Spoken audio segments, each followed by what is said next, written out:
On ne peut pas parler de Saint-Sauveur sans évoquer la légende qui l'entoure. Nous sommes en mai 732.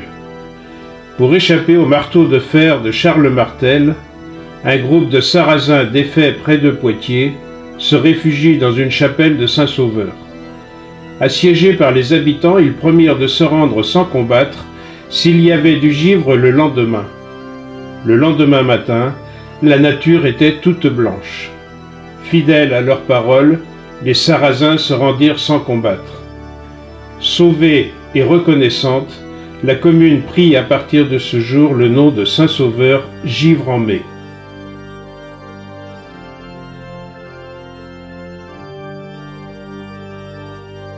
L'église actuelle, baptisée église de la Sainte Trinité, date du XIIe siècle. Entièrement réalisée en granit, elle est classée monument historique depuis 1978. Cette construction semblait imposante pour un petit village, mais elle se situait sur le chemin de Saint-Jacques de Compostelle et était un lieu de pèlerinage pour guérir de la peur. On remarque un solide clocher carré accosté d'une magnifique tourelle renfermant l'escalier. On pénètre dans l'église par sa porte sud, protégée par un balai, auvent rencontré dans l'architecture de Gâtine.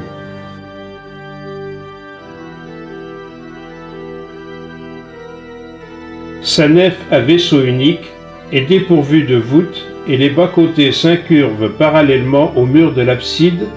Ils se rejoignent derrière le sanctuaire pour former une galerie tournant autour du chœur.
Une charpente remarquable, composée de 10 fermes d'une portée de plus de 9 mètres en forme de bateau renversé, date du XVe siècle.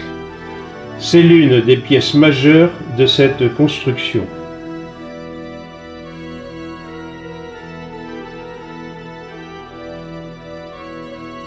L'église possède un curieux retable en bois polychromé du XVIIe siècle, avec dans sa partie centrale une naïve figuration sculptée de la Trinité.